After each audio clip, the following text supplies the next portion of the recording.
আলোচনায় যাই। আলোচনায় ঢুকার আগে বরকত পাওয়ার জন্য, মাওলাকে খুশি করার জন্য আমাদের প্রথমত দুরূদ শরীফ পাঠ করেছি। আসুন দুরূদের উপর একটু আলোচনা চলুক। তারপরে জিকির করেছি, জিকিরের উপর একটু আলোচনা চলুক। তারপরে আমি কোরআন শরীফ থেকে, হাদিস শরীফ থেকে যা তেলাওয়াত করেছি এর মধ্যে আলোচনায় যাব। কি বলেন? আপনাদের কষ্ট হবে না তো? অন্যদিন তো এই সময় মাহফিল শেষ হয়ে যায়, আজকে এই সময় মাহফিল শুরু হলো। দেখা যাক কতটুক যায়। কি বলেন? আমার ধারণা বেশি সময় কষ্ট দিব না আপনাদেরকে, কিন্তু আল্লাহ যেটুকু সময় বাজেট করেছেন এইটুকু সময় চলবে আর কি, কারণ আল্লাহর বাজেটের উপরে কারো কিছু করার নাই। ফাজাইলি দুরুদের মধ্যে লেখে, দুরুদের যে বরকত, অন্য সব ইবাদতের নেকির বাজেট আছে, এর বিনিময় এই পাবো। আল্লাহ বলেন দুরুদের বিনিময় কোনো বাজেট নাই। দুরুদের নেকি যে কত দিবেন আল্লাহ বলেন এটা আমিই জানি, এটা কোনো ফেরেশতাদের কাছে হিসাবের বাজেট দেওয়া হয় নাই। দুরুদের বাজেট, দুরুদের বরকত, দুরুদের ফজিলত আলোচনা করলে কিয়ামত পর্যন্ত চলবে, কিন্তু তা শেষ করা যাবে না। একটা ঘটনাই বলবো। ইরাকের জমিন থেকে একটা যুবক ছেলে মক্কাতে গেলেন, হজ করবেন। জায়গায় জায়গায় এক এক কিসিমের দোয়া, সে জায়গায় জায়গায় দোয়া করে সল্লু আলা মুহাম্মদ, এইটুকুই দোয়া, সল্লু আলা মুহাম্মদ।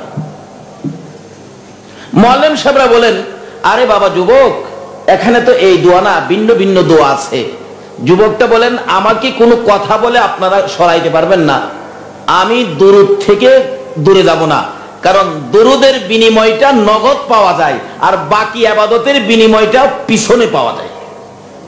কি বলো তুমি? হ্যাঁ। কিভাবে? শোনেন, আমার বয়স যখন 7 ছিল, 7 বছর বয়সে আমি মা হারা হয়ে গেছি। ছেলেটা বলতেছেন, যুবকটা বলতেছেন, তখন আমার বাবা বাগদাদ থেকে হজে যাবেন, কাফেলা হলেন, কাফেলা বন্দী হয়ে গেলেন। কিন্তু আমি বাবাকে বলেছিলাম, বাবা আমার যে মা নাই, তুমি হজে চলে গেলে, আমি 7 বছর বয়সের ছেলে, আমি কই থাকবো, কার সাথে আমি থাকবো? বাবা আমি তোমার সাথে হজে চলে যাব। বাবা আমাকে সঙ্গে করে নিয়ে রওনা হলেন, কিন্তু হাঁটার রাস্তা তো, হজের সামান নিয়ে হাঁটতে হাঁটতে সঙ্গীদের সাথে আমার বাবা যাইতে পারে নাই। আমিও ক্লান্ত হয়ে গেলে আমাকে কাঁধের মধ্যে বসাইলে, আর বাবা হাঁটতে পারে না, সবাই আগে চলে গেছে, বোঝা ভারী, বাবা তো পিছনে পড়ে গেল। কিন্তু ওই গন্তব্যস্থানে পৌঁছার আগেই সন্ধ্যা হয়ে গেছে, মরুভূমির মাঝখানে। 7 বছরের বাচ্চা ছেলে সহ মরুভূমির মাঝখানে তাঁবু টানায়া এই তাঁবুর মধ্যে রাত্র কাটাবেন, এই ইচ্ছায় বাপ বেটা তাঁবুর মধ্যে ঘুমাইলেন। একটু পরে ভাগ বাহির হইয়া ডাকতেছে, মাটি কাঁপতেছে বাঘের ডাকে। বাচ্চা ছেলেটা ঘুম থেকে উঠে বলতেছেন, আবু চারদিকে বাঘ, আমরা দুজনকে তো বাঘে খেয়ে ফেলবে। বাবা বলতেছেন, বাবা বাঘে খাবে না, চুপচাপ ঘুমিয়ে থাকো, আমরা যে এখানে আছি বাঘে জানবে না, ঘুমিয়ে থাকো। বাবার গলায় ধরে ছেলেটা ঘুমিয়ে আছে। রাত্র 10টা-11টা বাজে, বাঘ কাছাকাছি আইসা গেছে, ডাকে মাটি কাঁপতেছে, ছেলেটা ঘুম থেকে উঠে গেছে। ওইটা বাঘের ভয়ে তার বাবারে ডাকতেছে, আব্বু আব্বু উঠেন, বাঘ আইসে পড়ছে কাছাকাছি একবারে। কিন্তু বাবা তো কথা কয় না, গায়ে ধরে ধাক্কা দিয়া দেহে বাবা দুনিয়ার থেকে বিদায় হয়ে গেছে। আচ্ছা বলুন তো কত বিপদ!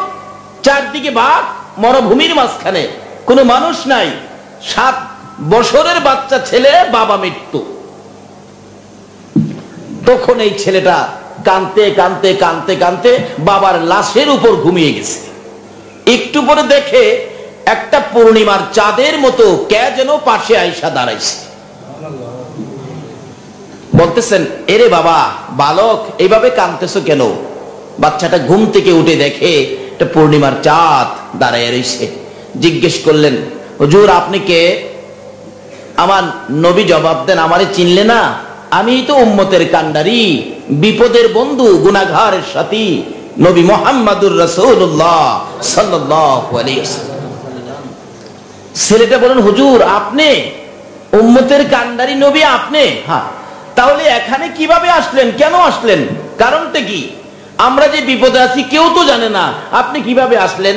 রাসূল বলেন, শোনো, তোমার বাবা প্রত্যেক দিন আমি নবীর উপর 10 বার দরুদ শরীফ পড়তেন। দরুদ শরীফ 10 বার মদিনা না পাঠায়া তোমার বাবা কোনোদিন ঘুমাইতেন না। কিন্তু আজকে আমি নবী অপেক্ষায় ছিলাম, এ দুরূদ তো আমি পাইতেছি না, এই জন্য আমার উপর দুরূদ পড়নেওয়ালা আমার পাগলটা কই, এটা তালাশ করতে আমি রাসূল বেরিয়ে গেলাম। তোমার বাবা ইন্তেকাল করেছে, তুমি ভয় পাইতেছো, আমি তোমাকে সান্ত্বনা দেওয়ার জন্য আসলাম। বাবা, তোমার বাবা দুরূদ পড়তেন 10 বার আমার প্রতি, আমি তোমার বাবার প্রতি রাজি আর খুশি হয়ে গেছি, বিপদে আমি তোমার বাবার সঙ্গী হয়ে যাব। কিতাবে আসছে দুরূদের আমল যার যত বেশি, রাসূল থাকবেন তার তত কাছে বেশি। আচ্ছা বলুন তো, রাসূল যদি কারো কাছে থাকে কোনো বিপদ আপদ থাকবে? তুমি বললেন তাহলে 10 বার দুরূদের আমলের বিনিময় বিপদে আপনাকে পেলাম। হ্যাঁ, তাহলে তো দুরূদের আমল নগদ পুরস্কার পাওয়া যায়। ওই বাচ্চা যুবক হইয়া যে মক্কায় গিয়া বলছিল দুরূদের ফজিলত নগদ পাওয়া যায়, দেখছেন নগদ পাওয়া গেল। দুরূদের আমল থাকলে এমন কোন সমস্যা নাই যেটা দুরূদের আমলের সমাধান দিতে পারে না, কোনো সমস্যা নাই। হুজুর এখানে তো কেউ নাই, আমি আমার বাবাকে নিয়ে কি করব? রাসূল বলেন চিন্তা করো না, ব্যবস্থা হবে। নবীজি চলে গেলেন, একটু পরে দেখে হাজার হাজার লোকজন, মাথায় সাদা পাগড়ি, তারপরে পাঞ্জাবি, দাড়ি, এরকম হাজার হাজার লোকজন আইসা ভরে গেছে রাত্রের বেলা। বাচ্চারা বলতেছেন আপনারা এত মানুষ কোত্থেকে আইলেন? আমি তো আপনাদের কাউরে চিনি না। একজন মুরব্বী সামনে বাইরে বললেন, এরে বাবা আমারে চিনো না? আমি তো হলো আদি পিতা হযরত আদম আলাইহিস সালাম। আমারে চিনো না? আমি জাতির পিতা হযরত ইব্রাহিম আলাইহিস সালাম। এইভাবে এক একজন এইভাবে পরিচয় দিতেছেন। আপনারা এইভাবে কোত্থেকে আসলেন? দেখো সকল নবীগণের নবী, সাইয়্যিদুল মুরসালিন নবী, আমাদের সরদার নবী আমাদের সবাইকে নির্দেশ করেছে, তোমরা যাও, আমার আশিক আমার একটা পাগল মরুভূমির মাটিতে পড়ে আছে, তোমরা যায়া আমার এই উম্মতের কাফন দাফনের ব্যবস্থা করো। জোরে জোরে কোন সুবহানাল্লাহ। আচ্ছা বলুন তো, এই দুরূদের আমল দ্বারা যদি এত মর্যাদা পাওয়া যায়, দুনিয়াতেই হাসর মিজান ফুলসিরাতে আরো মর্যাদা বাড়বে কিনা? তাহলে এই দুরূদের আমল বেশি নয়, প্রত্যেক দিন কমপক্ষে 10 বার, কিন্তু নামাজের আগে না, নামাজ পড়তে হবে নামাজের পরে, এশার নামাজের পরে, বিছানায় শুইবার আগে। শুধু এটাই শেষ না তো, ব্যবসা করবেন, পুঁজি ঠিক রাখেন না। একদিন আমার নবী হযরত আলী রাদিয়াল্লাহু তাআলা আনহুকে ডেকে ডেকে বলেন, আলী রে এদিকে আয়। হুজুর কেন ডাকছেন? শোন, ঘুমাইবার আগে বেহেশতের মূল্য দিয়া ঘুমায়ো, বেহেশতের মূল্য দিয়া ঘুমায়ো। হযরত আলী বলেন, হুজুর আমি তো খাইতেই পাই না, বেহেশতের মূল্য দিব কোত্থেকে? না না, বেহেশতের মূল্য না দিয়া ঘুমাইও না। হযরত আলী রাদিয়াল্লাহু তাআলা হাসেন, হুজুর মজার কথা কইলেন, আমি তো কোনো দিন না খাই দিন কাটে, না খাইয়া থাকি, আর আমার এখন বেহেশতের মূল্য দিয়া ঘুমাইতাম। আচ্ছা দিতে পারি আর না পারি। হুজুর বেহেশতের মূল্যটা কত হবে? রাসূল বলেন সমস্ত পৃথিবী 70 বার বিক্রি করলে বেহেশতের একটা জানালার শিকের দাম হবে না। আচ্ছা বলুন তো হে আলী, কিভাবে মূল্য দিবেন? আমার নবী একদিন খাতুনে জান্নাত ফাতেমাতু জাহরার ঘরের পাশে দরজার পাশে দাঁড়ায় ডাকতেছেন, ফাতেমা দরজা খুলো, তোমার বাবা দরজার পাশে দাঁড়িয়ে আছে। ফাতেমা বলেন, জি আব্বা। দরজা খুলো। জি আব্বা। দরজা খুলো। জি আব্বা। ফাতেমা ডাক দিলে জি আব্বা বলে শেষ করে দাও, দরজা কেন খোলো না? ফাতেমা বলেন, বাবা গো আমি এমন একটা কাপড় পরিধান করে রাখছি, আল্লাহর নবী যেই কাপড় টুকুন মাথার দিক ডাকতে গেলে পায়ের দিক খালি হয়ে যায়, পায়ের দিক ডাকতে গেলে মাথার দিক খালি হয়ে যায়, আমি কিভাবে আপনার সামনে হাজির হব?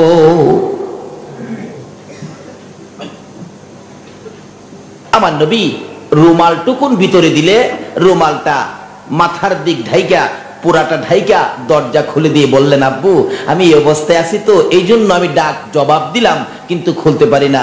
এমন অবস্থাও গেছেন। অথচ ফাতেমা জান্নাতি মহিলাদের সর্দারিনী হবেন। এই ফাতেমা যদি আকাশের দিকে হাত বাড়াইতো, বলুন তো আমার আল্লাহ আকাশ থেকে ফাতেমার ব্যবস্থা করতেন কিনা? করেছেন ব্যবস্থা। যেদিন হাসাইন আর হুসাইন ছোট, কোন সন্তানের জন্য মা যদি হাত বাড়ায়, বাবা যদি হাত বাড়ায়, এই হাত তো আমার আল্লাহ খালি দেয় না। আজকে ভাই রমজান আলী লন্ডনী সাহেব ওনার ছেলে মুসলমানি উপলক্ষে দোয়ার মাহফিল বাবা হইয়া ব্যবস্থা করেছেন, এটা জরুরি দরকার, এগুলি ভালো, এই সমস্ত কাজ সকলে করবেন। ঈদের দিন সকালবেলা দুই ছেলে ফাতেমার কাছে গিয়ে ডাকতেছে, হাসাইন আর হুসাইন, মা মা মাগো, সকল ছেলেরা আজকে নতুন জামা পরবে, আমরা দুই ভাইয়ের তো জামা দেখি না, আমরা দুই ভাইয়ের কি জামা দিবেন না? ঈদের দিন যদি না দেন তাহলে আমরা গোসল করব না, আমরা সেমাই খাবো না, আমরা ঈদগাহেও যাব না, আমরা কিন্তু রাগ করে বসে থাকবো। মা, সবাই নতুন জামা পরে, আমরা দুই ভাইকে দিবেন না? মা কি কন? ফাতেমা দুইটা চোখের পানি ছেড়ে দিলেন, নতুন জামা চাইতেছে মায়ের কাছে, কিভাবে তাদেরকে নিষেধ করি? ফাতেমা বললেন, আচ্ছা বাবা, তোমরা একটা কাজ করো, তোমাদের জামা দর্জির ঘরে দেওয়া হয়েছে, তোমরা দুইজন গোসল করে আসো, তাইলে তোমাদেরকে জামা দেওয়া হবে। একটা সান্ত্বনামূলক বললেন আর কি, যাও গোসল করে আসো। দুইজন যায় আর কয়, হাসাইন কয় হুসাইনকে, হুসাইন কয় হাসাইনকে, ভাই আমরার মা নবীর মেয়ে, সুবহানাল্লাহ, আমাদের মা হলো নবীর মেয়ে, বেহেশতি মহিলাদের সর্দারিনী ফাতেমা। মা বলছে জামা নাকি দর্জির ঘরে, আমরার মা জীবনেও মিথ্যা কথা কবে না, চলো গোসল করে আসি। দুই ভাই গোসল করে আইসা জামার জন্য খুশি, মার কাছে ডাকবে জামার জন্য, যায় দেখে মা ফাতেমা 2 রাকাত নামাজ পড়ে দুইটা হাত বাড়ায় ডাকতেছে, মাবুদ গো, আমি যে বলেছি সন্তানদেরকে জামা দর্জির ঘরে, খোদা গো আমি ফাতেমা হাত বাড়াইছি, এই হাতটা তুমি কেমনে খালি ফিরাইবা, জামার ব্যবস্থা করো না। আল্লাহু আকবার কর না। মা হইয়া সন্তানের জন্য হাত বাড়াই, জামার ব্যবস্থা তুমি করো না।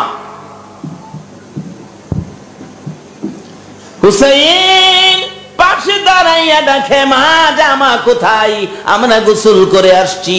হাসাইন বলেন, মা জামা কোথায় গো, আমরা গোসল করে আসছি।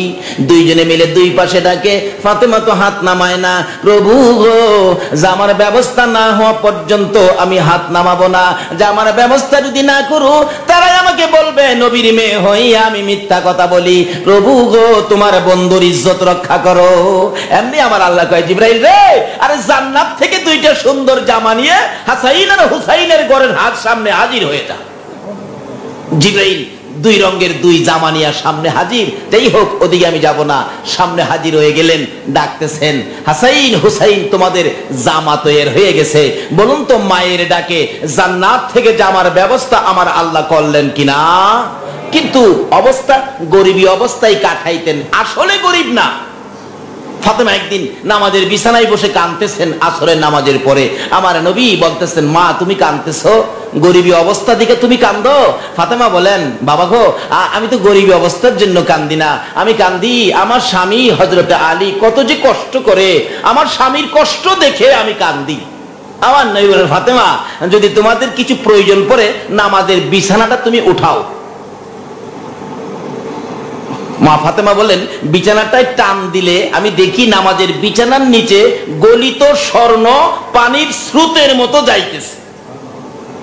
ও ফাতেমা, এই দেশের ব্যবসায় তোমার এই জিনিসগুলি তোমার লাভবান তুমি হয়েছো, এই সম্পদের মালিক তুমি হয়েছো, এই আসরের নামাজ পড়ে এই সম্পদের মালিক তুমি হয়েছো, তোমার জন্য আখিরাতে এই সম্পদগুলি জমা হইতেছে, এখন তুমি ইচ্ছে করলে দুনিয়াতেও কিছু নিতে পারো। এখন কি মা দুনিয়ার জন্য নিবা না আখিরাতের জন্য রাখবা? জোরে কর না সুবহানাল্লাহ। ফাতেমা বলেন, বাবা গো আমি আল্লাহর কসম করে বলি, এই দুনিয়ার সুখ শান্তি আমি চাই না, আমি আখিরাতের সুখ শান্তিটা চাই। এই ব্যবসায় শরীক হন না, নামাজ পড়ুন না, দেখতেছেন নামাজে কিছু দেখেন না, এই নামাজের বিনিময়ে এই জিনিসগুলি আপনাদের রোজগার হইতেছে, আসুন আগে বাড়ি। তাই মা হইয়া বাবা হইয়া ডাক দিলে এইভাবে আল্লাহ পাক মায়ের ডাক বাবার ডাক শুনে এই পুরস্কার বকশিশ আল্লাহ পাক দান করেন। গরিবী অবস্থায় কাটতেন, কিন্তু দেখা গেল নবী তো প্রশ্ন করে বসলেন, আলী বেহেশতের মূল্য দিয়া ঘুমাইও। হযরত আলী বলেন, হুজুর আমি কোত্থেকে বেহেশতের মূল্য দিব? হযরত আলীর জীবনী খুললে পাওয়া যায়, একবার মেহমান আসলেন, গড়ে 3 দিন পর্যন্ত চুলায় আগুন জ্বলে না, অথচ ফাতেমার ঘরে মেহমান ঢুকছে। সুবহানাল্লাহ না? আচ্ছা কোন তো আমাদের দেশে কার ঘরে যদি 3 দিন পর্যন্ত চুলায় আগুন না জ্বলে আর ঘরে যদি মেহমান ঢুকে, তাইলে বাড়িওয়ালা পিছন দিয়া বাইরিয়া বাইকে যেত না? পার্শ্ববর্তী ঘরের বইলা যাইব, বইলেন যে তারা বাড়িতে নাই, নিজের ঘরেই খাবার নাই 3 দিন, আবার আইছে মেহমান। ফাতেমা পিছন দিয়া ডাইকা স্বামীকে বললেন, স্বামী গো শুনেন, মেহমানদারি করা এটা আমার বাবার সুন্নত, সুন্নাতে রাসূল, এটা বরকতের জিনিস। স্বামী এটা কাজ করেন, আমার একটা চাদর আছে, এই চাদরটা বিক্রি করে বাজার ফিরে নিয়ে আসেন, তাড়াতাড়ি তাড়াতাড়ি যান মেহমান ঘরে, কিন্তু মেহমানদের কি বুঝতে দিয়েন না। হযরত আলী রাদিয়াল্লাহু তাআলা আনহু ফাতেমার চাদর লইয়া বাহির হলেন। চাদর তো তালি তুলি দেওয়া, কিন্তু মা ফাতেমা রাদিয়াল্লাহু তাআলা আনহার গায়ের চাদরের দাম আছে কিনা বলুন তো? চাদর নিয়ে যাইতেছে, বাজারে ঢুকলেন, চাদর বিক্রি করলেন, আমাদের দেশের হিসাব ধরেন 6 টাকা বিক্রি করলেন। বলুন কয় টাকা? 6 টাকা বিক্রি করলে, বিক্রির সাথে সাথে এক ভিক্ষুক ডাক দিলেন, আলী আলী রে, 7 দিন যাবত কিছু খাই না, আমার আল্লাহর রাস্তে কিছু দিবি? আলী ভাবতেছেন, হাই হাই, আল্লাহর রাস্তে যদি কেউ হাত পাতে, এই হাতের নিচে দিয়ে আল্লাহর কুদরতি হাতটাও থাকে, এই হাত আমি খালি দেই কিভাবে? একবারে 6 টাকা পুরা ওই ভিক্ষুককে দিয়া দিল। দিয়া দাঁড়ায় বলতেছে, আল্লাহ তুমি না বলছো আল্লাহর রাস্তায় 1 টাকা দিলে তুমি 10 টাকা দাও? সুবহানাল্লাহ। আমি তো 6 টাকা দিছি, হিসাবে কয় টাকা পাইব? এই জাতীয় ব্যবসাটা কিভাবে করা যায় এটা বুঝার জন্য আজকের আলোচনা। কারণ এই ব্যবসার সুযোগ অন্য কোন নবী রাসূলের উম্মতে পায় নাই, সবগুলি হবে স্পেশালি এই নবীর উম্মতের কারবার, ব্যবসা বাণিজ্য। হাসরের ময়দানে বিচারের কোর্ট আল্লাহ পাক বসাবেন কিনা বলুন তো? কিন্তু সকলের বিচার হবে এক কিসিমের, আর আখিরি নবীর উম্মতের বিচার হবে আরেক কিসিমের। জোরে জোরে গান সুবহানাল্লাহ। বেশি বেশি যখন কাঁদতেন, আমার আল্লাহ সান্ত্বনা দিতেন, যে সান্ত্বনা আমার নবীকে দিতেন, অন্য কোন নবীকে এই সান্ত্বনা দেন নাই।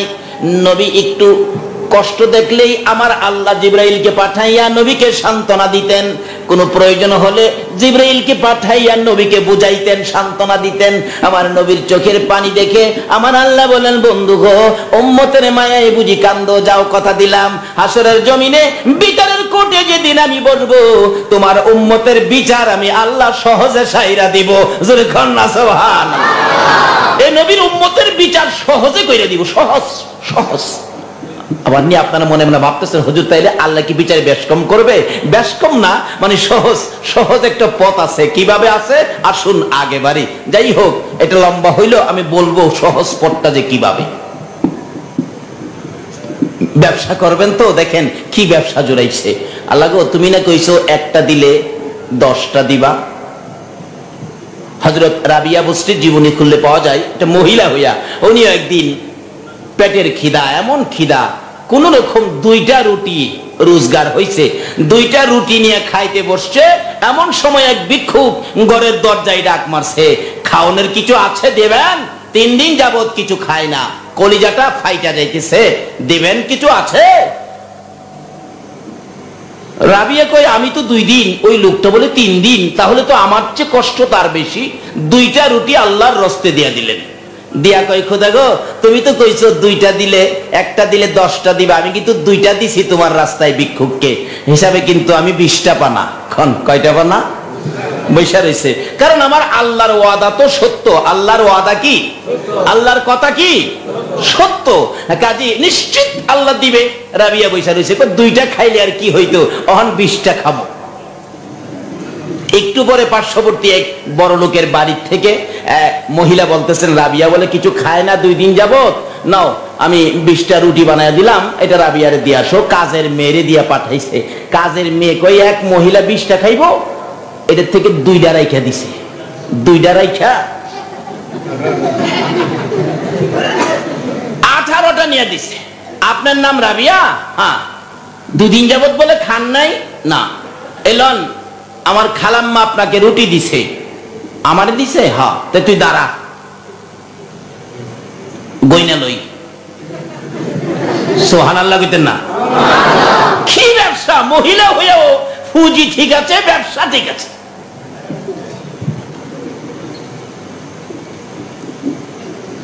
ডাকতেছে,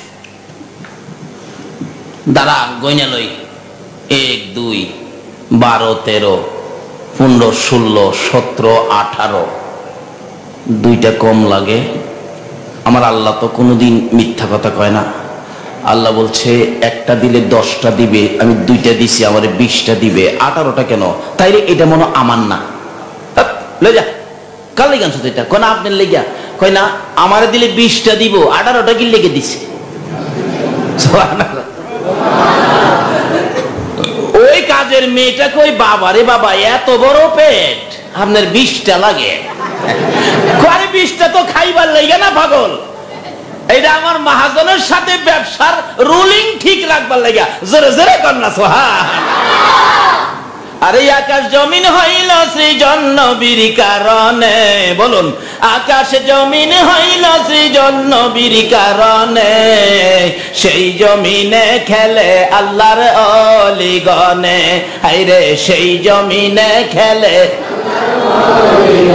আকাশ জমিন হইল সৃজন নবীর কারণে, আকাশ জমিন হইল সৃজন নবীর কারণে, সেই জমিনে খেলে আল্লাহর অলিগণে। হায়রে সেই জমিনে খেলে। যাইয়া দেখো হিন্দুস্তানে শত শত অলিগণে, যাইয়া দেখো হিন্দুস্তানে শত শত অলিগণে, প্রেমের রশি বানছে তারা মদিনার শনে, প্রেমের রশি বানছে তারা মদিনার শনে, সেই জমিনে খেলে আল্লাহর অলিগণে। হায়রে সেই জমিনে। এই জাতের পার্টি হন না, তাইলে এই মহাজনের লগে এই খেলা আপনিও করতে পারবেন। যাই হোক, একটু পরে বাচ্চা মেয়েটা, কাজের মেয়েটা বাহির হয়ে গেছে। যায়া ওই যে ওই যে ওই যে ওই যে ওই যে 2টা বাহির করছে, বাহির কইরা ও রুটির নিচে দিয়া আবার লই আইছে। না 18টা হয় না, 20টা ওই দিছে। গইনা দেখে 15 17 18 19 20। এইবার ঠিক আছে, তুমি তো কইছো একটা দিলে 10টা দিবা, আমি 2টা দিছি, তাইলে তোমার হিসাবে 20টা দিবা, আমি কম নিমু কি লেগা? আল্লাহু আকবার না। আসলে অন্য নবী রাসূলের উম্মতের কিছু কম বেশ দিয়া বুঝাইতারে, আখেরি নবীর উম্মতের কম বেশ দিয়া বুঝাইতে পারে না। হযরত আলী রাদিয়াল্লাহু তাআলা যাইতেছেন, বিক্রি করলেন 6 টাকা। ভিক্ষুক হাত বাড়াইলেন, 6 টাকাই দিয়া দিচ্ছেন। দেওয়ার পরে কই, খোদা গো, বাড়িতে যে মেহমান, আমি যে 6 টাকাই দিয়া লাইলাম, এখন তো 6টাতে দিয়া লাইলাম, হিসাবে 1 টাকায় 10 টাকা পামু, তাইলে 6 10 60 অ্যাডভান্স হিসাব। আমরা তো কি কইতাম, নিজে বাঁচি না বেটা, তুই করতেইছস, বাড়িতে মেহমান। নিজে বাঁচলে বাবার নাম কি কর, বাড়িতে আছে মেহমান। বাজারতে বাইরে গেছে, খালি হাতে বাড়ির জায়গা না। আমার আল্লাহর কথা সত্য, আল্লাহ কোনোদিন মিথ্যা কথা বলে নাই। যাইতেছে যাইতে যাইতে একটু গেলে, বাজারতে বাহির হইয়া কিছুক্ষণ গেলেই দেখা যা এমন একটা সুন্দর লোক একটা সুন্দর উট নিয়ে দাঁড়ায় রয়েছে। উটটার দিকে তাকাইয়া হযরত আলী বলেন, এত সুন্দর উট আমি জীবনেও দেখি নাই। আচ্ছা, যে জিনিসটা খুব সুন্দর, এই জিনিসের পাশে মানুষ একটু দাঁড়ায় না? যখন হযরত আলী দাঁড়াইছে, তখন ওই লোকটা বলতেছে, আলী উট কিনবা? আলী কই, এমটি পকেট। সুবহানাল্লাহ। উট কিনবো, পয়সা কই? ওই লোকটা বলেন, আলী তোমার একটা সুযোগ দেব। আরে এই নবীর উম্মতেরা হলে এই সুযোগ দেয়। কি কোন হগলের সুযোগ? আল্লাহু আকবার। নবীর এক সাহাবী, যার নাম সাফিনা, কাফের বেঈমানেরা ওনাকে ধরে নিয়ে বন্দী করে ফেলাইলেন রডের পিঞ্জরার ভিতরে। কিন্তু মুসলমান সৈন্যরা যুদ্ধ করতে করতে আস্তে আস্তে সামনে বাড়তেছে, আর 1-2 দিন যুদ্ধ করলে ওই সাফিনা পর্যন্ত পৌঁছে যাবে, তাকে মুক্ত করে নিয়ে আসবে। তখন কাফের বেঈমানেরা সন্ধ্যার দিকে তারা বৈশা পরামর্শ করলো, মুসলমান যেভাবে আগায় আসতেছে তাকে তো আমরা রাখতে পারবো না, কাজী তার নিতেও দিব না, আমরা সকালে উইটে ওই সাহাবীকে আমরা জব করে ফেলবো। পরামর্শ করলেন, তাকে শোনায়া রাত্র যখন 10টা-12টা হয়ে গেছে, সাফিনা রডের পিঞ্জরা, তো রডের পিঞ্জরার মধ্যে ঘুরে আর ডাকে, রডের পিঞ্জরা শুন, আমি যেই নবীর উম্মত, এই নবী যদি না হইতো তুই হতি না। তালা মারা ছিল, তালাই ধরে ডাকতেছে, তালা রে, নবী যদি না হইতো তুই হতি না। আমি যেই নবীর উম্মত হয়েছি, এই নবীর খাতিরে কুল কায়নাত সৃষ্টি হয়েছে। রে তালা, সকাল বেলা বলে আমাকে জব করে ফেলবে, কতল করে ফেলবে। তালা রে, নবী না হইলে তুই হতে না, নবীর দোহাই দিলাম রে তালা, দয়া করে তুই খুইলা যা। এই বলে টান দিলে সঙ্গে সঙ্গে তালা খুইলা গেছে। জোরে কোন সুবহানাল্লাহ। তাইলে তালাও বুঝি কি কন একটু সুযোগ কয় না, তালাও সুযোগ। এই নবীর উম্মত হইতালে খালি তালা কেন, এমন কোন স্টেশন নাই যারা আপনাকে সুযোগ দিবে না, যেখানে যাবেন এখানেই সুযোগ। সুবহানাল্লাহ বলেন। তালা খুইলা গেছে, গভীর রাত্রে বাহির হয়ে গেছে, যাইতেছে আর ডাকতেছে, ইয়া রাসূলুল্লাহ, ইয়া হাবিবাল্লাহ, ইয়া রাসূলুল্লাহ, আমার মৌতের নিদান কালে থাকিও নবী গো আমার শিয়রে, আমার মৌতের নিদান কালে থাকিও নবী গো আমার শিয়রে, দেখিব আপনাকে দুই নয়ন ভরে, ইয়া রাসূলুল্লাহ, ইয়া রাসূলুল্লাহ। এমনি করে গভীর রাত্রে মরুভূমির পথ, পাহাড়ের নিচ দিয়ে চলছে নবীর সাহাবী, নবীর প্রেমের গুনগুনি গান গাইতে গাইতে যাচ্ছে। এমন সময় দেখা যায় মিটি মিটি চাননি, 2টা বাঘ লেজ লড়াইতেছে, কাছাকাছি আসলেই তাকে ধরবে। এই অবস্থায় দেখে দূর থেকে ডাক মারলেন, রে ভাগ, বুঝেছি আমাকে ধরার জন্য পজিশন নিয়েছো, আমাকে চিনোনি, আমি তো নবীর সাহাবী, আমি আখিরি নবীর উম্মত, আমি কালিমাওয়ালা। বাঘ রে, আমারে ধরিস না, আমারে খাইস না। এ বাঘ, আমাকে যদি খাবি আমি আখিরি নবীর দরবারে বিচার দেব। এমনি বাঘের লেজ লারানি কি থেমে গেছে, বন্ধ হয়ে গেছে। 2টা বাঘ কই কি, একটা বাঘ একটু বড়, এই বাঘটা আস্তে আস্তে আসতেছে আর ডাকতেছে, তুই কি আমারে খাইতে আইতাছস? বাঘ মাথা নাড়া দেয়, কি বোঝা যায়? খাইবো কাছে আইসা ডাকতেছে, প্রভু গো আমার জবানটা খুলে দাও না গো, তোমার নবীর সাহাবীর সাথে কথা বলি। বাঘের জবান খুলে গেলে ডাকতেছে, ও নবীর সাহাবী, আমি তোমাকে খাইতে আসি নাই, যে নবীর পরিচয় দিছো, আর দেরি করো না, এই পথ হাইটা যাইতে তোমার কষ্ট হবে, বসো আমার পিঠে চোয়ার হইয়া। জোরে জোরে কন্যা সুবহানাল্লাহ। যে নবীর উম্মতের বাঘে পিঠে বসায়, সেই নবী পায়া বলুন আমরা খুশি না বেজার? বাঘে পিটি করে নিয়ে যাইতেছে, ওই মুসলমান সাহাবী সৈন্যদের কাছে নিয়ে বাঘ বলতেছেন, এখন তো আর তোমার কোনো ভয় নাই? না, আর ভয় নাই, নেন, কিন্তু নবীর কাছে বিচার দিয়েন না, আমার বেয়াদবি ক্ষমা করে দিয়েন। আল্লাহু আকবার বল। সকল প্রাণী সুযোগ দিবে যদি এই নবীর উম্মত হতে পারে। আলী উট দেখে, ওই লোকটা কয়, আলী উট কিনবেন? উট যে কিনবো, এমটি পকেট, 10 পায়ও নাই।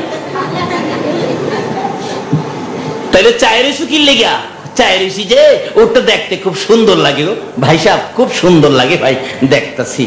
কয় যদি বেশি সুন্দর লাগে নিতে পারো। কত দাম? একদম 60 টাকা। তুমি বিক্রি কইরা আমার 60 টাকা আমারে দিয়া দিও। হযরত আলী কয় সুযোগ একটা পাইছি, উট নিয়ে আবার যাইতেছে বাজারের দিকে বিক্রি করবো। তো বাজারের কাছাকাছি গেলে আরেকটা লোক, অচেনা লোক দাঁড়ায় রয়েছে। আলী, এত সুন্দর উট কোত্থেকে পাইলি? বিক্রি করবা? হ্যাঁ বিক্রি করব। দাম কত? আমার 60 টাকার কিনা। কত দিবেন কন? উটটা তো সুন্দর, 100 টাকা দিমু। দিবি?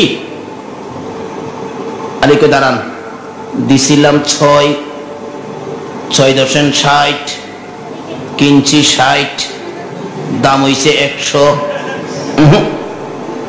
হইছে না। আল্লাহর কথা সত্য, বেশ কম হবে কেন? এই দামে বিক্রি করব না, একদম 120 টাকা দিবি। দেন টাকা। 6 দিয়া 60 পাইছে, 60 লইয়া কয় লন উট। উট দিয়া দিছে।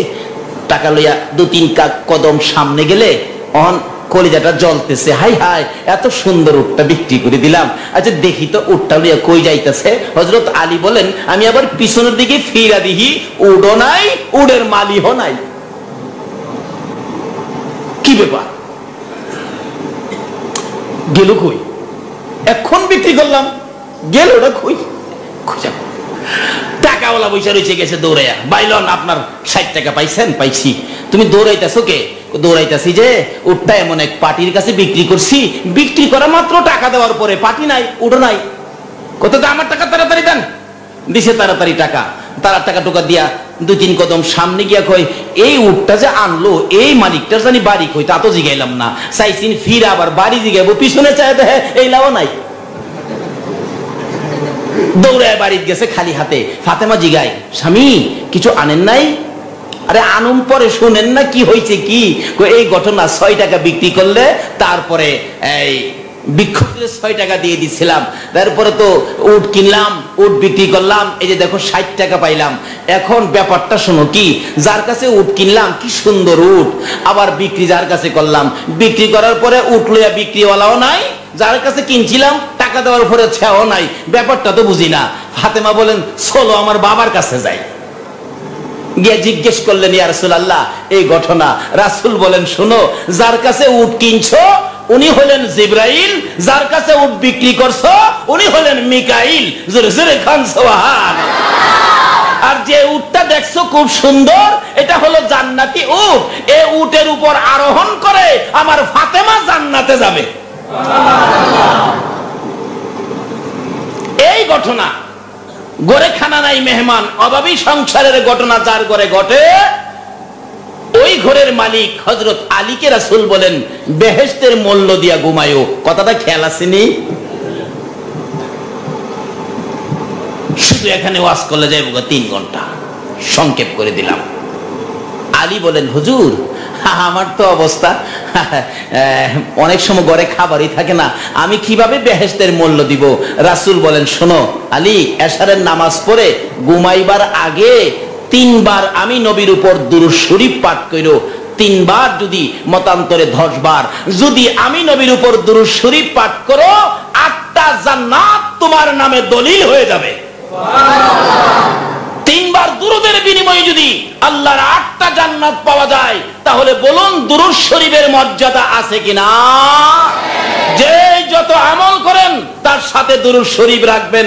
দুরূদের আমল ব্যতীত কোনো আমল আমার আল্লাহর দরবারে কবুল হয় না। দুরূদের ফজিলত বয়ান করলে কয়েক বৎসর করা যাবে, শেষ হবে না। স্থগিত করে দিলাম, এখানে দুরূদ শরীফ পড়বেন, অত্যন্ত বরকত দুরূদের। যাই হোক, তারপরে জিকির করলাম। জিকিরের আলোচনায় যদি যান, জিকিরের যে কত বরকত। মা আয়েশা সিদ্দিকা রাদিয়াল্লাহু তাআলা আনহা বলেন রাসূলের মুখ থেকে বলতে শুনেছি, যে ব্যক্তি সারা দিনের মধ্যে 100 বার কালিমা শরীফের জিকির করলো, তার আমলে এত নেকি দেওয়া হলো, সমস্ত পৃথিবীতে তার চেয়ে বেশি নেকি আর কেউ রোজগার করে নাই, যদি কেউ 100 বারের বেশি জিকির না করে। সুবহানাল্লাহ। এই জিকির যখন করতে থাকে আল্লাহর আরশের মধ্যে একটা নূরের খুঁটি আছে, খুঁটিটা থরথর করে কাঁপতে থাকে। আল্লাহ জিজ্ঞেস করে, নূরের খুঁটি রে তুই কাঁপস কে? নূরের খুঁটিকে খোদা গো, তোমার এক বান্দা কই তুমি ছাড়া বলে কেউ নাই, তোমার নামের জিকির করছে তাই আমি কাঁপতেছি। জিকির করে আমার বান্দা তুই কাঁপস কে? খোদা গো, কাঁপার অর্থ হলো কেন জানেন? এই লোকটাকে আপনি মাফ করে দেন, যদি মাফ না করেন আমি থামবো না। আল্লাহ বলেন, যা তুই থাইমা যা, আমি আমার এই বান্দাকে মাফ করে দিলাম। এই আমলটা হলো জিকির। কাজী দুরুদ আর জিকিরের আমল সব সময় যেন আমাদের সঙ্গে থাকে, এই অনুরোধ রেখে আমি আমার বাকি আলোচনায় চললাম। আমি পবিত্র কোরআন শরীফ থেকে সর্বপ্রথম তেলাওয়াত করেছি, ওমা খালাকতুল জিন্না ওয়াল ইনসা ইল্লা লিয়াবুদুন। আল্লাহ রাব্বুল আলামিন আমাদের উদ্দেশ্যে ঘোষণা দেন, মানুষ এবং জিন জাতিকে সৃষ্টি করার কারণ হলো ইল্লা লিয়াবুদুন, একটাই কারণ, আমরা শুধুমাত্র আল্লাহর ইবাদত করার জন্য। বলুন কিসের জন্য? কার ইবাদত? আরো জোরে কোন? আর বাকি সবগুলি সৃষ্টির কারণ হলো তারা করবে আমাদের খেদমত, আমরা করব আল্লাহর ইবাদত। তারা করবে আমাদের খেদমত, আমরা করব কার ইবাদত? ইবাদত। যদি ইবাদত করতে পারেন তাহলে আপনার সাথে একটা ব্যবসা করবেন। মাহাজনটাকে আল্লাহ নিজে বলছেন, ইন্নাল্লাহা আশতারা মিনাল মুমিনিনা আনফুসাহুম ওয়া আমওয়ালাহুম বিআন্না লাহুমুল জান্নাহ। নিশ্চয়ই মুমিনদের সাথে ব্যবসা করব। কিভাবে? মুমিনদের জান মাল আমি খরিদ করব। কি দিয়ে? টাকা দিব না, ইউরো দিব না, ডলার দিব না, কি দিব? বিআন্না লাহুমুল জান্নাহ, আমি আমার জান্নাতের বিনিময়ে তাদেরকে খরিদ করে নেব। আচ্ছা, আমরা যেই দেশে আছি বলুন তো, এই দেশে কি থাকা যাবে? এই দেশে থাকা যাবে? কয় না সকলে? এই দেশে থাকা যাবে? এটা এমন দেশ, এখানে আসা যায়, থাকা। এই জাতীয় আমাদের 6টা দেশ আছে। কয়টা দেশ? আমরা যেখানে প্রথম ছিলাম এই জায়গাটা আলমে রুহের দেশ, আমাদের সকলের রুহগুলি একত্রিত ছিল, ওই যে রুহের দেশ, এটা একটা দেশ। ওখান থেকে আবার আমাদেরকে ফুস্টিং করছেন। বলুন এই ফুস্টিং এর অফিসার মাহাজনটাকে আল্লাহ। এটা কেউ ঘুষ দিলে আবার বেশ কম ফুস্টিং করে না, ঘুষ টুসের ব্যবস্থা নাই। কি বলেন? আছে ঘুষের ব্যবস্থা, কিন্তু বান্দার মধ্যে তো আছে। আলমে রুহের দেশ থেকে ফুস্টিং করেছেন আমাদেরকে যেই দেশে, এই দেশটার নাম হলো আলমে বতন, যেটা মায়ের পেট। বলুন, মায়ের পেট ছাড়া আমরা কি কেউ দুনিয়াতে আসতে পেরেছি? এমন কোন প্রমাণ কেউ দিতে পারবেন? পারবেন না, কারণ বিধান তো আল্লাহ। আলমে বতন মার পেট, ঠিক মার পেটে যার যতদিন থাকার হুকুম ছিল, এর 1 সেকেন্ড আগেও আসতে পারি নাই, 1 সেকেন্ড পরেও আসতে পারি নাই।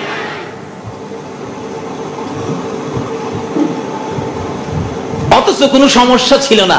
দেখছেন আমরা যে মার পেটে ছিলাম, ওখানে কি কোনো আন্দোলন করতে হয়েছে? ওখানে কি কোনো ধর্মঘট করতে হয়েছে, হরতাল করতে হয়েছে? কোনো কিছু লাগছে না। সব কিছু ছাড়াই আল্লাহ আমাদেরকে মায়ের পেটে কত আরামে রাখছে, কত সুন্দর সিস্টেম করে আমাদেরকে রাখছে। মায়ের পেট থেকে আবার ফুস্টিং করেছেন যেখানে, এটার নাম হলো আলমে দুনিয়া, যেখানে বর্তমানে আমরা আছি। এটা হলো আলমে দুনিয়া, আমাদেরকে ফুস্টিং করেছে, যাও তোমরা দুনিয়ায় যাও। আমরা দুনিয়াতে আইসা এত বড় পৃথিবী দেখা, এত বড় আসমান, কি ব্যাপার, কই আইলাম রে। সকল বাচ্চা দেখবেন আইসা ওই জমিনে পড়ে বড় আসমান দেখা, জমিন দেখা কি করতো?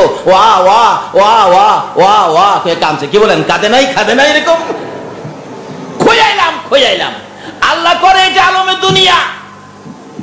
ওয়া ওয়া করে কাঁদতে এই জন্য কাঁদতেছিল, খোদা গো আগে যেহেন আসিলাম হ্যাঁ নেই বালা ছিলাম, অহন কই দিলেন? এটা তো বড় কিছু বেজাল বেজাল দেখা যায়। আছে না দুনিয়ার বেজাল?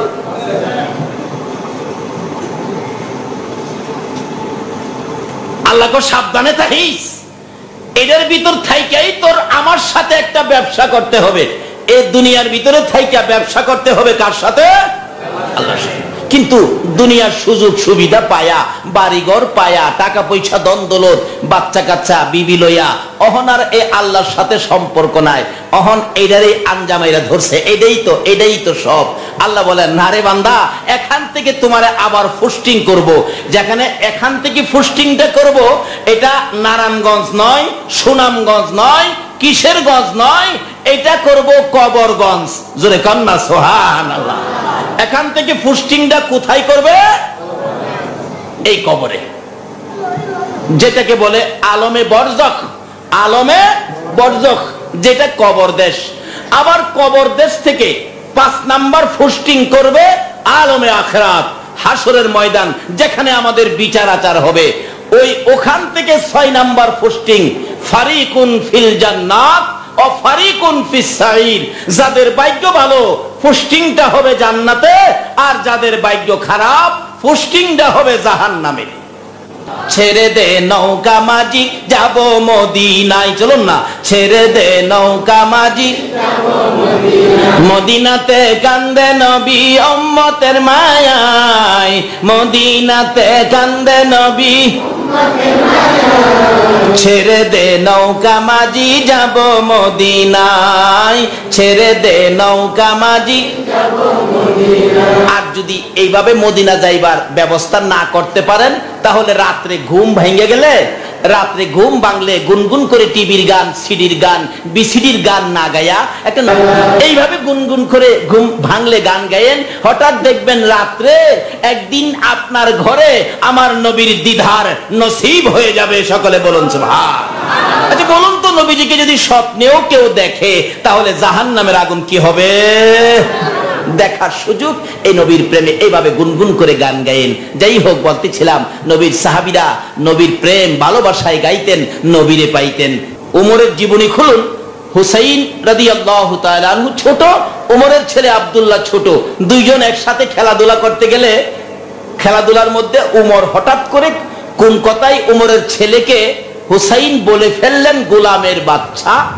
পোলাপান অনেক সময় এরকম রাগারাগি করে না, হুসাইন বলে ফেললেন উমরের ছেলেকে। উমর তখন মদিনার শাসক। কেমন শাসক ছিলেন? যার হাতে চিঠি দিলে নীল নদের পানি জোয়ার হয়ে আসতো। যেই উমর মদিনায় ভূমিকম্প হইতেছিল, উমর হাতে চাবুক দিয়া মাটিকে আঘাত করে, এই মাটি পাইছস কি? থাম, কিসের ভূমিকম্প? নড়াচড়ি বন্ধ করো। তোমার কি লজ্জা করে না নড়াচড়ি যে করো? তুমি কি জানো না এই মাটিতে যে আমার রাসূল ঘুমিয়েছে? উমরের চাবুকের আঘাতে মদিনার মাটি এমন ভাবে খামোশ হয়েছে, কিয়ামত পর্যন্ত এই মদিনাতে আর ভূমিকম্প হবে না। আল্লাহ ইয়া রাসূলুল্লাহ ইয়া রাসূলুল্লাহ জিন্দাবাদ।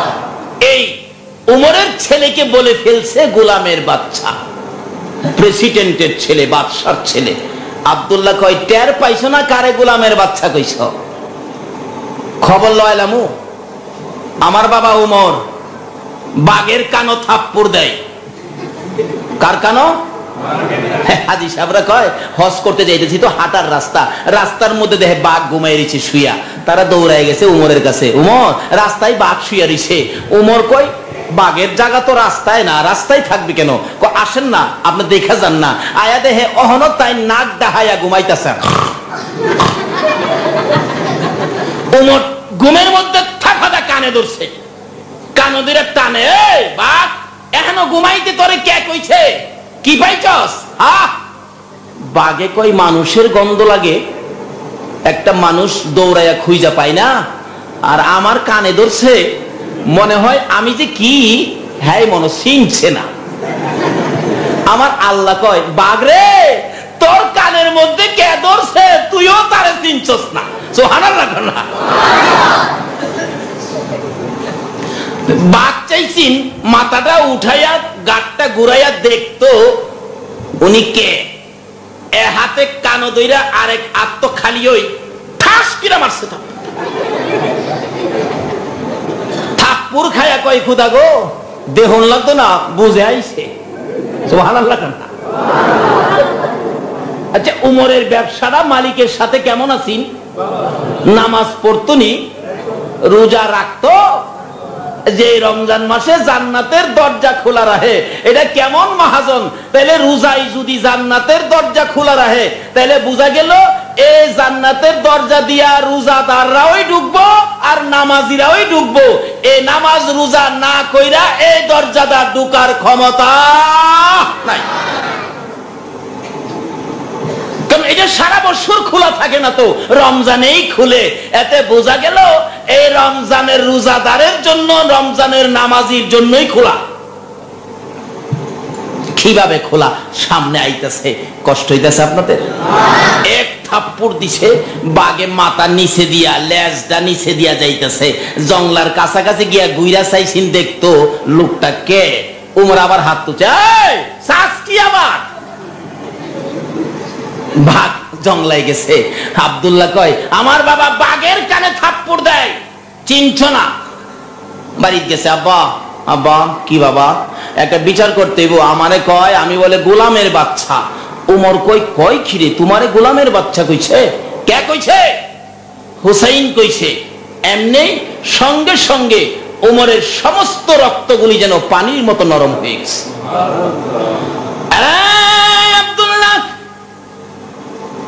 এমন একটা বাচ্চার উপর আমার কাছে বিচার দাখিল করেছো যার নাম হুসাইন।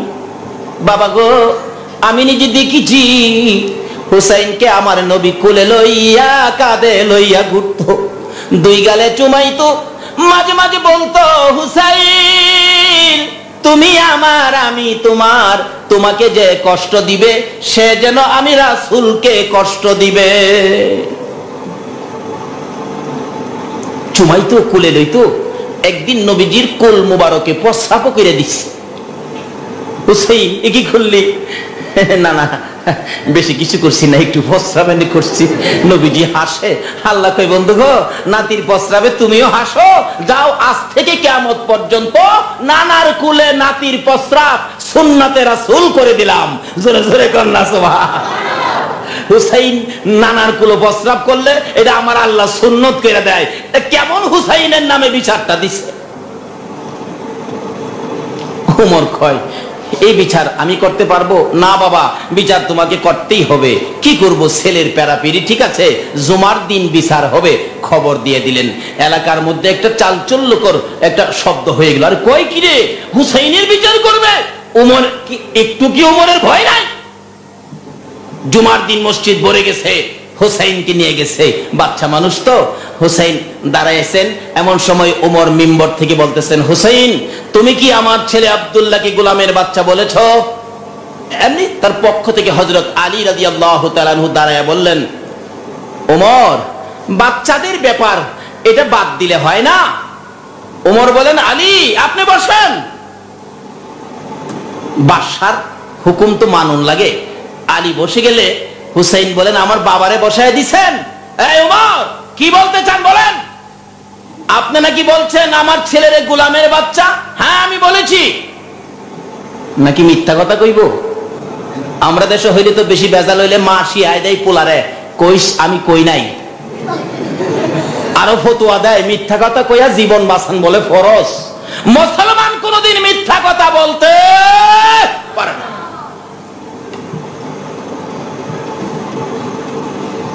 যাইতেছে, কি বিচার করবেন? বিচার করেন। আমি গোলামের বাচ্চা কইছি আপনার ছেলেরে। কই, তুমি যে বললা গোলামের বাচ্চা, আমি কার গোলামি করেছি? কোথায় আমি গোলামি করেছি? আমার ছেলেরে গোলামের বাচ্চা গালি দিলা।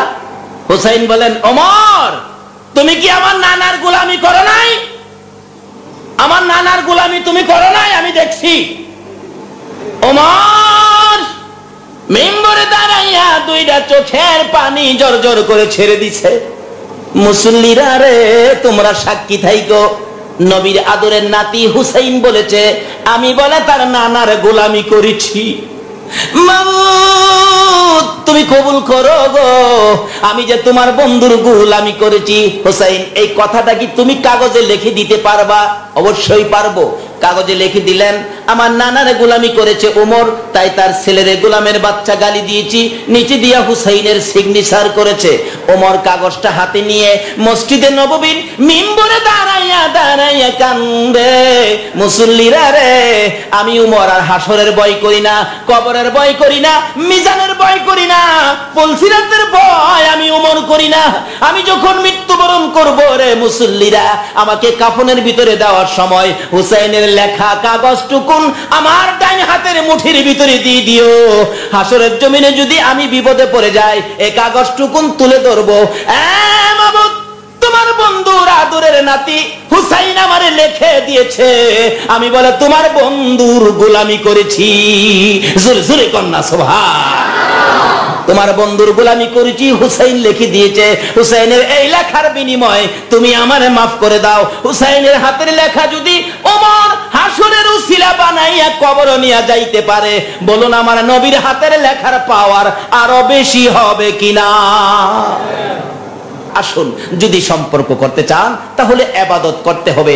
ইবাদতের মধ্যে উত্তম ইবাদত হলো নামাজ। বলুন উত্তম ইবাদত কি? আর একটু জোরে বলুন, উত্তম ইবাদত কি? নামাজ। কাজী নামাজের ওয়াজ অনেকেই শুনেছেন, নামাজ পড়বেন, এটা ইবাদতের উত্তম।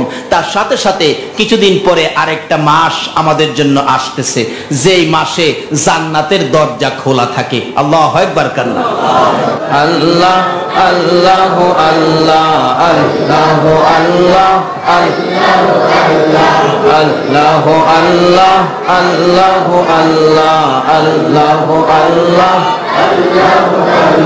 আল্লাহ আল্লাহ আল্লাহ আল্লাহ আল্লাহ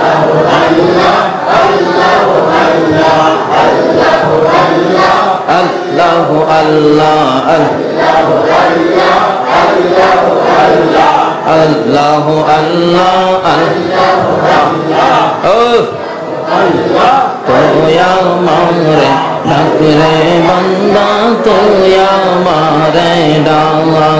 আল্লাহ আল্লাহ তোয়া মারে ডাকরে বান্দা, তোয়া আল্লাহ আল্লাহ আল্লাহ আল্লাহ আল্লাহ লা ইলাহা ইল্লাল্লাহু মুহাম্মাদুর রাসূলুল্লাহ, লা ইলাহা ইল্লাল্লাহ। ঘুমিয়েছেন কাজী, এই দুইটা এলাকাতেই নামের তাসির বড় সুন্দর। আল্লাহ এই এলাকার লোকদেরকে নেক হায়াত দেখ, ওলি প্রেমিক রাসূল প্রেমিক করে নেক। সকলে বলুন আমিন। আসুন দোয়া করি, সকলে দোয়ায় শরীক হন। আল্লাহুম্মা আমিন। রব্বানা যালামনা আনফুসানা ওয়া ইল্লাম তাগফির লানা ওয়া তারহামনা লানাকুনান্না মিনাল খাসিরিন। রব্বিরহামহুমা কামা রব্বায়ানি সগীরা। রব্বুল আলামিন বরকতময় শাবান চাঁদে জান্নাতের বাগানে বসে জান্নাতি মেহমান নিয়ে তোমার শাহী দরবারে হাত বাড়াইছি। মাবুদ, একবারে খালি হাত বাড়াই নাই, তুমি যার প্রেমে সব বানাইছো, যার উপর দুরূদ ও সালাম প্রেরণ করতেছো, ওই নবীর উপর দুরূদ ও সালাম ও মদিনা পাঠাইছি গো আল্লাহ। আমাদের দুরূদ ও সালাম গুলো পাখির মতো উড়াইয়া উড়াইয়া দয়ার নবী মায়ার নবীর কদম মুবারকে পৌঁছাইয়া দাও। হ্যাঁ মাবুদ, দুরূদ ও সালামকে উসিলা করে আজকের মাহফিল উসিলা করে, পবিত্র শাবানের চাঁদ উসিলা করে আমরা যারা হাত বাড়াইছি, আমাদের সকলের জীবনের গুনাহগুলো ক্ষমা করে দাও। জীবনে কত গুনাহ করেছি, গুনার হিসাব মিলাইলে তোমার কাছে হাত বাড়াইতে লজ্জা লাগে। মাবুদ গো, অপরাধ যখন করেছি লজ্জা পাইয়া কি করব, বড় সাহস করে তোমার ঘর মসজিদের মাহফিলে বসে আমরা সকলে মিলে মাপের আশায় হাত বাড়াইছি রে আল্লাহ। দুনিয়ায় দেখি কোন মানুষ যদি মেম্বার সাহেবের সাথে অপরাধ করে, লোকেরা বলেন মেম্বার সাহেবের অপরাধ ক্ষমার জন্য তার বাড়িতে চলে যাও। মানুষের পরামর্শে অপরাধী যখন মেম্বার সাহেবের বাড়িতে চলে গেল, মেম্বার সাহেব বলেন, অপরাধ যাই করেছো, বাড়িতে যখন আইসা গেছো, যাও, আমি তোমার সকল অপরাধ ক্ষমা করে দিলাম। মাবুদ, দুনিয়ার মানুষ অপরাধ করে, অপরাধী যদি তার বাড়িতে চলে যায়, বাড়িতে গেলে যদি ক্ষমা করে দেয় গো আল্লাহ, আমরা জীবনের গুনাহ লইয়া তোমার ঘরে চলে আসছি, ই আল্লাহ আমাদেরকে ফিরাইও না, ঘোরাইও না, কার জীবনে কত গুনাহ হিসাব জিগাইও না। এই মাহফিলের খাতিরে, দুরুদ ও সালামের খাতিরে, এই পবিত্র চাঁদে আমাদের সবাইকে তুমি মাফ করে দাও গো আল্লাহ। মাবুদ, মাফ চাইলাম জীবনের গুনাহ, মাফ যদি না করো, কবে জানি মৌতের চিঠি দিয়া আজরাইল পাঠাইয়া দাও, কবে জানি উত্তর দিকে মাথা দিয়া শোয়াবে, নাকে কানে তুলা লাগাবে, পর্দা টানাইয়া বড়ি পাতার গরম পানির গোসল করাবে, পরনের কাপড়গুলো কাইটা কাইটা খুলবে গো, নিষ্ঠুর সাদা পোশাক পরাইয়া দিবে, মাথার মুঠি টাইনা টাইনা বাঁধবে রে, পায়ের মুঠি বাঁধবে রে, মাঝখানে আরো একটা বান দিয়ে মসজিদের কোনার চার পায়া খাড়ের মধ্যে উঠাইয়া জানাজার কাতারের সামনে শুয়াইয়া দিবে। লাশের পাশে দাঁড়াইয়া বড় ছেলেটা কাইন্দা কাইন্দা কইব, উপস্থিত মুসল্লিরা, আমার বাবা যদি কারো কাছে ভুল করে থাকে, আমি তার বড় ছেলে হইয়া ক্ষমা চাই গো, আমার বাবারে ক্ষমা করে দাও। মাউত, কবে জানি কার বড় ছেলে জানাজার কাতারে ক্ষমা চাই গো আল্লাহ। ওই দিন আসার আগে আমরা যারা হাত বাড়াইছি, এই দুইটা হাত কবে জানি সাদা কাফনের ভিতরে ডুইকা যায়, কবে জানি কবরের মাটির সাথে পচে গলে মিশা যায় গো আল্লাহ। ওই দিন আসার আগে হাত বাড়াইছি, এই বরকতময় চাঁদে এই মাহফিলে তোমার ঘরে যারা হাত বাড়াইছে, কাউরে কিছু জিগাইও না, এই মাহফিলের উসিলায় সবাইকে তুমি মাফ করে দাও গো আল্লাহ। ইয়া আল্লাহ, মাফ করছনি, মাফ করছনি আল্লাহ গো, মাফ করছনি গো আল্লাহ। ও আল্লাহ, মাফ করছনি, আজকে যদি মাফ না করো, কালকে তো তোমারই মাফ করতে হবে। আজকে যদি ফিরাইয়া দাও, তোমার কি লাভ হবে গো আল্লাহ। ফিরাইও না, ঘুরাইও না, এই মাহফিলের সবাইকে তুমি মাফ করে দাও। ইয়া আল্লাহ, তুমি না বলেছো শাবান চাঁদে আখিরি নবীর উম্মতের প্রতি লক্ষ্য করে তুমি নাকি ডাকতে থাকো, কে আছো গুনাহগার, মাফ চাও রে, মাফ করে দিব। তুমি যখন বলেছো মাফ করে দিবা গো, সে আশাই তো আমরা হাত বাড়াইয়া মাফ চাই। ইয়া আল্লাহ, দেরি করো না, এই চাঁদে আমাদেরকে মাফ করে দাও। ইয়া আল্লাহ, এই চাঁদে যদি মাফ না পাই, রমজানের বরকত আমরা কি পাইব গো আল্লাহ। এই চাঁদে মাফ করে দিয়ে হায়াত বাড়াইয়া রমজানের বরকত নসিব করে দিও গো আল্লাহ। ইয়া আল্লাহ, আমরা যারা হাত বাড়াইছি, জীবনের গুনাহ মাপের দরখাস্তের পর আর একটা দরখাস্ত করি, তুমি কিন্তু রাগ হইও না। আমি জানি না এই মাহফিলে যারা হাত বাড়াইছে, কার জানি মা নাই, কার জানি বাবা নাই, মায়ের অভাব কি আর জীবনে পুরা হয়? আমি যে মায়ের অভাবী হয়ে গেছি, আজকে 4টা বছর হয়ে গেছে গো আল্লাহ। বাড়িতে যাইয়া তো মায়ের মুখ দেখি না। আমার আশপড়শি, আমার চাচতো ভাই, জ্যাঠাতো ভাই, সবাই দেখি মা মা কইয়া ডাকে গো। 4টা বছর হয়ে যায়, একদিনও মা কইয়া ডাকতে পারলাম না। মা, এই মা যার কবরে গো আল্লাহ, এই মায়ের অভাবী যারা হাত বাড়াইছি, যার বাবা নাই, বাবার অভাবী যারা হাত বাড়াইছে, এই মুহূর্তে ওই সকল মা বাবার কবর জান্নাতের বাগান বানাইয়া দাও। মা বাবার অভাবীরা কি করে গো? একটা ছেলে 5 বছর বয়স, বাবা মারা গেছে, মার গলায় ধরে সকালে জিগাই, সন্ধ্যায় জিগাই, মা আমি বাবা কইয়া কারে ডাকবো? মা বলেন বাবা গো, মনে যখন চাবে আমার ওই বাবা ডাকবি, আবার যখন মা ডাকতে মন চাবে রে আমার এই মা কইয়া ডাকবে। মায়ের আদর বাবার আদর সব আমি করবো রে বাবা। টেনশনে পড়ে গেছে, সন্তান লইয়া সন্তানের বাবা হারা। মা প্রেসার হয়ে গেলে হঠাৎ একদিন ছেলেটা সঙ্গীদের কিনে উঠানের মধ্যে খেলতেছিল, ঘরের মধ্যে কান্নার আওয়াজ শোনা যায়, মা প্রেসারে মারা গেছে। ছেলেটা সঙ্গীদেরকে নিয়ে খেলে, উঠানের মধ্যে খেলে, ঘরের মধ্যে মানুষ কান্দে। ছেলেটা ডাকতেছে, সঙ্গীরা গো তোমরা খেলো, আমি ঘরের মধ্যে দেখে আসি মানুষ কেন কান্দে। ঘরের দিকে বাচ্চাটা যাইতেছে, তার চাচি দরজায় দাঁড়াইয়া ডাকে, বাবা কই রে, আয় আমার কুলে আয়। মা কইয়া কারে ডাকবি, বাবা কইয়া কারে ডাকবি। ঘর থেকে বাহির হইয়া চাচি উড়ানের মাঝখানে এসে বাচ্চাটারে টাইনা টাইনা কোলে উঠাইছে। ছেলেটা জিগাই, চাচি গো আমারে তো এইভাবে আর কোনোদিন কোলে উঠাইলা না, আজকে কেন এইভাবে কোলে উঠাইয়া কাঁদো? দুই গালে চুমাইয়া চুমাইয়া ডাকে, বাবা গো আজ থেকে আর মার কোলে উঠতে পারবা না। চাচি কি হয়েছে আমার মা? তোমার মা মরে গেছে। বাচ্চাটা তো বুঝে না মরা কি। জিজ্ঞেস করলেন, মরে গেলে কি হবে? তোমার আম্মাকে গোসল দিয়ে কাফন পরাবে, তারপরে কি করবে? জানাজা পড়বে, তারপরে কি করবে? কবরে নিয়ে যাবে, তারপরে কি করবে? লোকেরা মাটি দিয়া চলে আসবে। এবার ছেলেটা কান্দে, চাচি আমি কার গলায় ধরে ঘুমাইব? আমারে কে গোসল করাবে গো?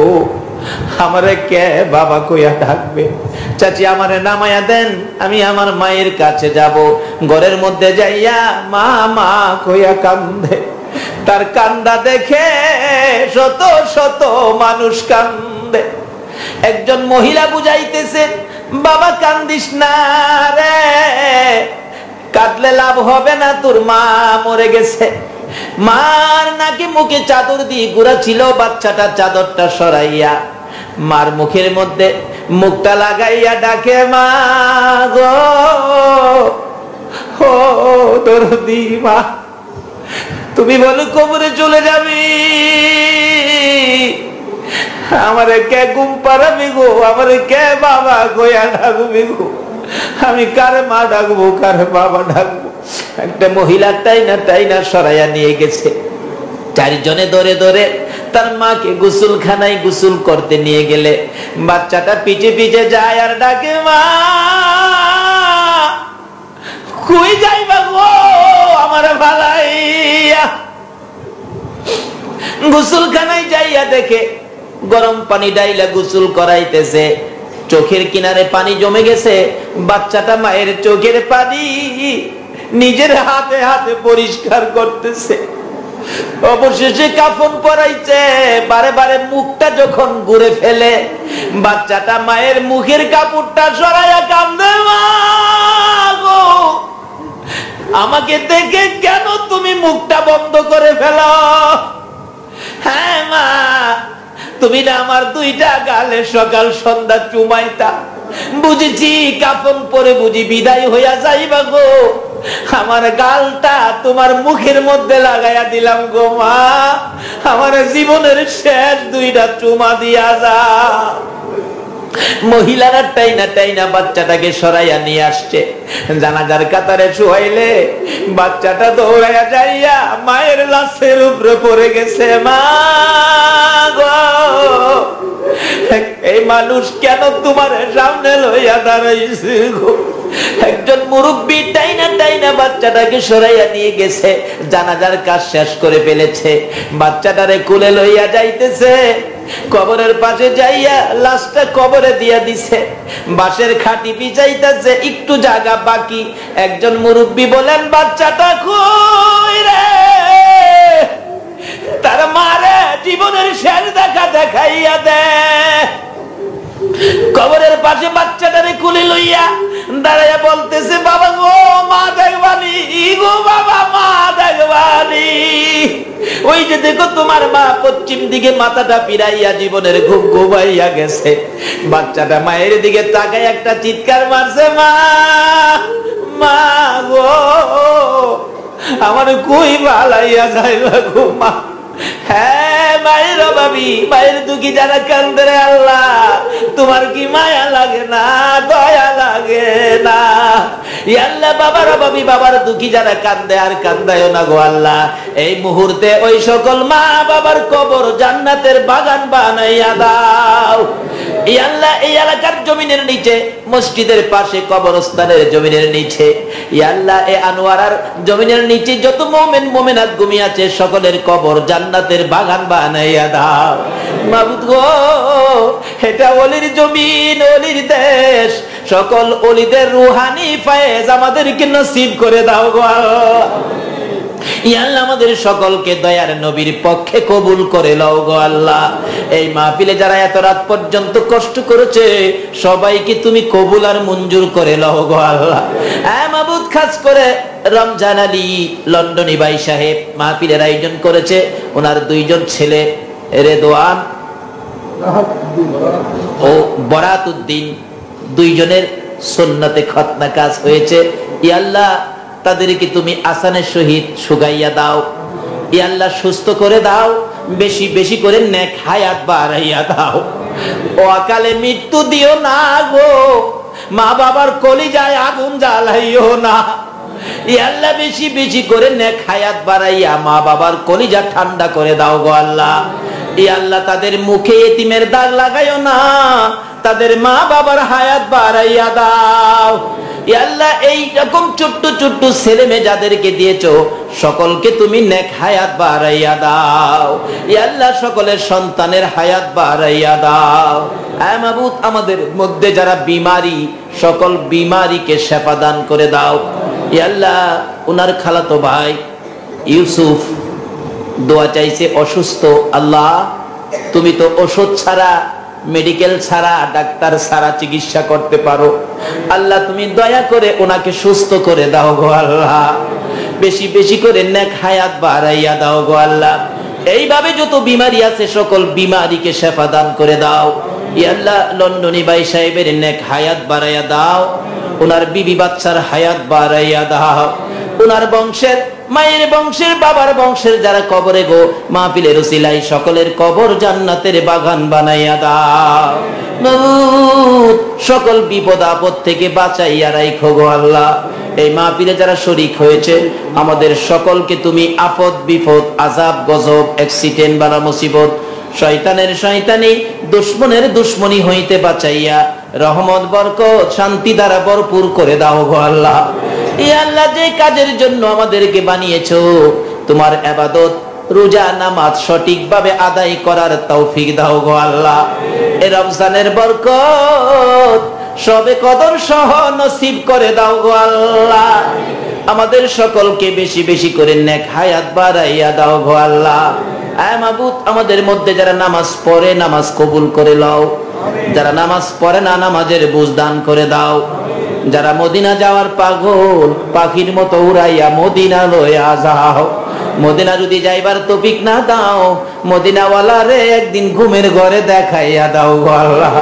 নবীজিকে স্বপ্নে না দেখাইয়া এই মাহফিলের কাউকে তুমি আজরাইলের হাতে তুলে দিও না গো আল্লাহ। মাবুদ কত বিপদ আপদ দেখা যায়, সকল বিপদ থেকে আমাদের বাংলাদেশকে হেফাজতে রাখো গো আল্লাহ। ইয়া আল্লাহ তামাম পৃথিবীর মুসলমানদেরকে তুমি হেফাজতে রাখো গো আল্লাহ। ইয়া আল্লাহ খাস করে ইরাকের জমিন, গাউসে পাকের জমি, ইয়া আল্লাহ কত নবী রাসূলগণ ঘুমিয়ে আছে, তোমার নবী হাজার হাজার সাহাবীরা ঘুমিয়ে আছে। ইমাম হুসাইন মাথা ছাড়া দেহ 6 মাসের শিশু আলী আসগর সহ ঘুমায়া রইছে গো আল্লাহ। ইরাকের জমি তুমি পরিষ্কার করে দাও গো আল্লাহ। ইরাকের জমিন থেকে বেঈমান বাহিনী বিতাড়িত করে দাও গো আল্লাহ। ইরাকের মুসলমানদের বিজয়ের পতাকা উড়াইয়া দাও গো আল্লাহ। ইয়া আল্লাহ আমাদের বাংলাদেশকে আপদ বিপদ আযাব গজব বোমাবাজির থেকে এই দেশটাকে তুমি হেফাজতে রাখো গো আল্লাহ। এদেশের সকল মানুষকে ওলির পাগল নবীর প্রেমিক বানাইয়া দাও। ইয়া আল্লাহ আজকের মাহফিলের সকলকে তুমি কবুল আর মঞ্জুর করে লও। মাহফিল শেষে যারা যেখানে যাবে সহি সালামতে পৌঁছাইয়া দাও। রমজান ভাইয়ের আব্বা দুনিয়ায় নাই, হাসান শরীফ। রমজান ভাইয়ের বাবা হাসান শরীফ মুরহুম দুনিয়াতে নাই, তোমার ডাকে সারা দিয়ে কবরে চলে গেছে। আর তো গো বাবা কইয়া ডাকতে পারে না রে আল্লাহ। ইয়া আল্লাহ এই মাহফিলের পক্ষ থেকে সকলে মিলে ক্ষমা চাই, তার বাবাকে ক্ষমা করে দাও গো আল্লাহ। তার বাবার কবর জান্নাতের বাগান বানাইয়া দাও। ইয়া আল্লাহ যতগুলো দরখাস্ত করলাম মাহফিলের উসিলায়, দুরুদ ও সালামের উসিলায়, জিকিরের উসিলায়, মাহে শাবানের উসিলায় সবগুলো তুমি কবুল আর মঞ্জুর করো গো আল্লাহ। ওয়া সাল্লাল্লাহু তাআলা আলা খায়রি খালকিহি মুহাম্মাদিন ওয়া আলা আলিহি ওয়া আসহাবিহি আজমাইন বিহাক্কি লা ইলাহা ইল্লাল্লাহু মুহাম্মাদুর রাসূলুল্লাহ সাল্লাল্লাহু